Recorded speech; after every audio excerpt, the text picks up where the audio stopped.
A very good day to you. Welcome to Herman Manyora's channel. My name is Jadiel, Kabiro. It's always a pleasure to have you for this conversations that I say help us build this country even as we progress towards the 2022 presidential elections. My name is Jadiel Kabiro, here with Herman Manyora. Sir, how are you doing today? Good. Just good. Oh, more than good. I always say just and then you count. It's not just good. No. It's more than good. Okay, let's get into today's political conversation. We're speaking about what is happening in Kenya Kwanza right now. Cleophas Malala, Senator Kakamega, going head on with Dr. Boni Halwale with regards to who is fit to become the governor of Kakamega. Do you think when it comes to Kenya Kwanza, we'll see this trend of people clashing until we have nominations or we see fallout in the parties? That will happen. All that will happen. Not just Kenya Kwanza, even Azimio. Yeah. So it's a trend. Power is sweet. To get a guy out of his interest in a seat is not easy. To tell Halwale, no, let's support Malala. Yeah. To tell Malala, oh, Halwale is senior to you, has been there longer than you, you keep your Senate. You think it is easy? So it's a trend set to continue? Yeah, both sides. But do you think it's a trend that should continue in the public limelight? Because right now politics plays out in public. Yeah. Nothing the DP can do to tame this? It's not that nothing. That is where the test of leadership comes in. For both Raila and Ruto, they must know if they don't manage these clashes, this nomination headache, they will pay for it. It will come to haunt them. Yes. And if it will haunt them in public light? Of course. I have said before that even impeachment is on the cards. Impeachment? Yes. After elections? Let me tell you, beginning from 2022 onwards, impeachment of a president is going to be a normal thing in this country. Yeah. Because the executive is no longer going to have the hold it has always had over parliament. The parliament is going to be more assertive. Everything comes with a benefit, but there are always other things that come with it. So this coalition politics is very good, but it is going to breed a parliament that has so many independents. Independent in the sense of being an independent candidate, but also independent in the sense of coming in as the only MP of a fringe party. So basically, that control a party leader has over his team and over parliament by extension is going to be weakened as we move on with this coalition politics. You know, the deputy president did not want coalitions as he started. Yeah. He just wanted a strong UDA. What do you think is forcing them to go to this other coalition? But we told them, we told DP Ruto, this is Kenya. Kenyan politics is hugely tribal, immensely regional. Kenyan politics is played around big names. It's our history. We play our politics around big names. Not all countries play the politics we play. Big names. No. Our politics is tribal or ethnic based if you wish. It is regional. It is played through big names. Sometimes even big families. That is the unique aspect of Kenyan politics. He thought we were just talking. But he has come to realize it is true. Yeah. Now that is you cannot alone face, you go to Mount Kenya region and you find Uhuru has all the governors, all the big names, all the big families, all the big religious, big religious teams. He has all the business, and then you say you can attack him through Kimani Ichung'wah and Ndindi Nyoro. You go to Western, you say you can use Washali, Halwale and Didmas Barasa against a Firefox of Atwoli or Paranya, Eugene. You are joking. You can't. So he has come to realize, to me a little late, that Kenyan politics will be played along those lines for some times to come. It is not the best way to do politics, but that's what we have. When you say it's a little bit too late, don't you think he's going towards the right trajectory when he gets leaders from different regions to sell his name? This is a trajectory that you wanted to see late last year. I said this. If he had known two things. One, that you cannot rely on Mount Kenya votes. And number two, that Kenyan politics is tribal. If he had engaged the gear of getting Wetangula and Mudavadi early enough, they would have brought political capital. As it was doing it late, they are coming out awkward and clumsy. Members of the Luo community, the Luo nation are wondering, surely, what is this son of ours doing to us? He's embarrassing us. And therefore, there's nothing is getting out of it. If he had started early by admitting and by knowing that Kenyan politics is regional, is ethnic, it is big name kind of thing, he would have started early.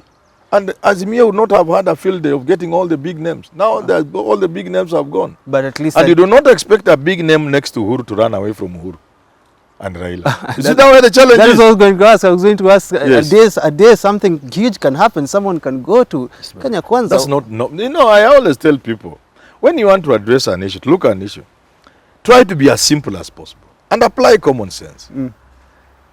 What are the chances that people next to Raila and Uhuru can leave them to go elsewhere? The chances are almost zero. Yeah. It is the other way around. It is those people who can be left to join the bigger river. You know, names. We play a politics of names. Okay. Many people will be more than excited, even these people you fear, just to be invited for lunch by Uhuru Kenyatta. I am telling you. Yes, just to be invited for lunch at State House. Oh, that akule tu lunch. Na Uhuru. Hiyo tu kaugali labda na matumbo. Hiyo tosha. Mtu atasahau Ruto. And that's the stage we are going in. Where Uhuru is going to use Uhuru the person. And behind him Uhuru the government and the state. Okay. Uhuru the person. People used to say this. I know you don't know because you are a young man. People like Koigi Wamael said it. Jeno Kayafa, Nyanja said it. And a host of many other people have said it. Bad as Moi was, whenever you sat with him, you couldn't believe the person you are saying. Human, have all the humility. Is it Koigi Wamael was saying? Imagine Moi anakuwekea chai kwa kikombe, yeye mwenyewe. Human beings just melt. And that is the game Uhuru is going to play. He's now going to be Uhuru the person, the human being. Invite some of these fellows who are still...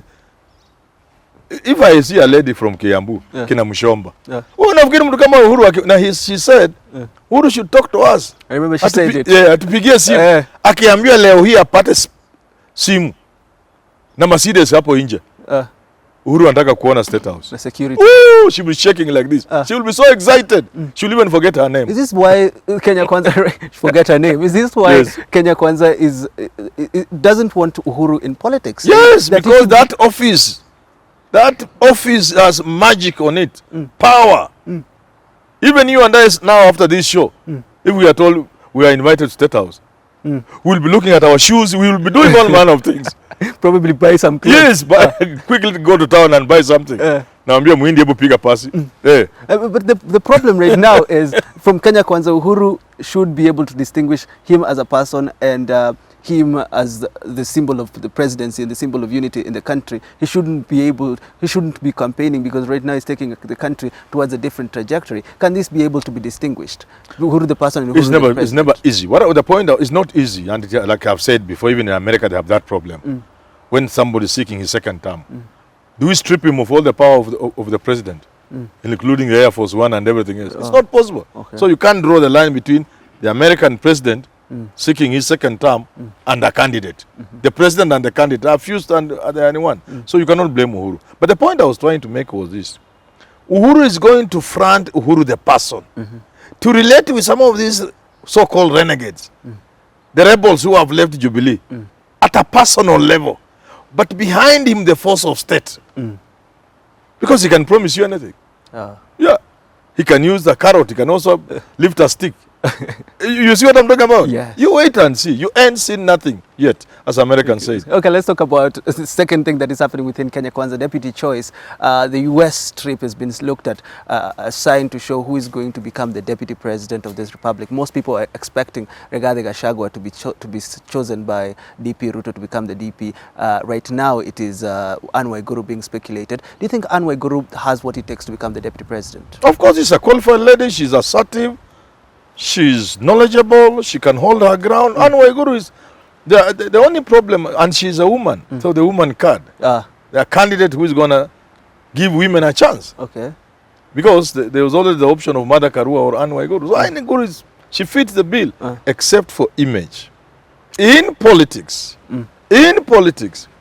many people at their great cost do not know the role of image. So what has been associated with William Ruto? Now she's paired with Anne Waiguru, associated with certain things. I've never supported those things.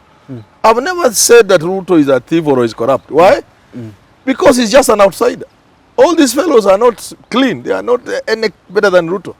But that's the image that has been created of a corrupt Ruto, of a corrupt Anne Waiguru. Now you pair them. The image is disastrous. It will destroy him.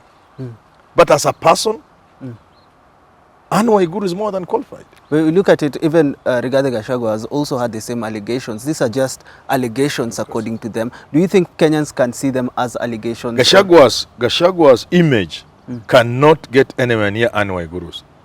Anne Waiguru can only be second to Ruto in terms of image. And opinion polls have been carried to Ruto. And say Ruto is the most corrupt person. I don't agree with that. But that is the perception in the country. Okay? Okay? Notwithstanding of which, of course, people still support him. But that is the image.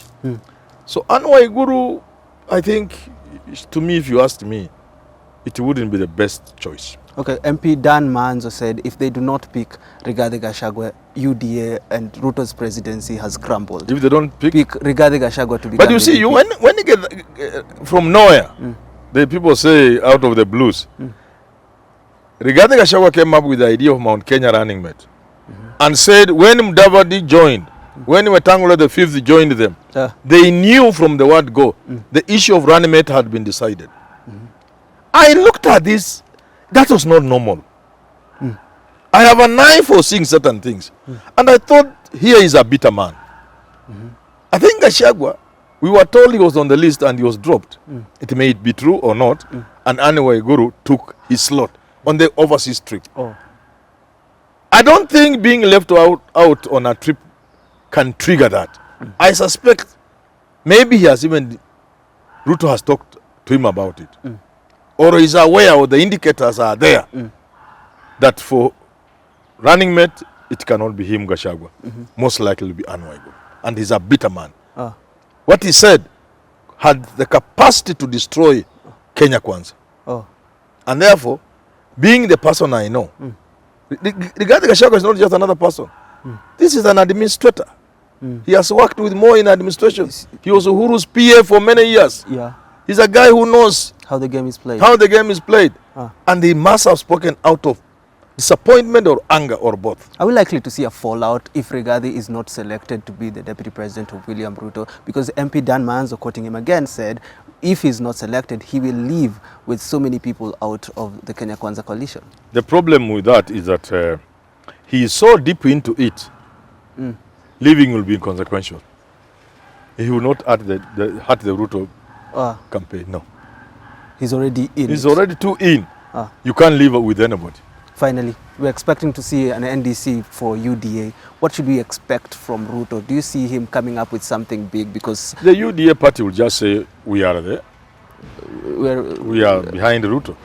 Nothing more, nothing less. Nothing less. Just as. And then they wait for one with the Kenya Kwanza one, which again will affirm that is Ruto, leaving Mudavadi and Wetangula to face the Luyas. It's going to be tricky for them. Oh, but it will be bad for them. Okay, let's end the conversation there. Do have these conversations again. Thank you so much for tuning in to today's political conversation. I do hope you have yourself a lovely rest of your day.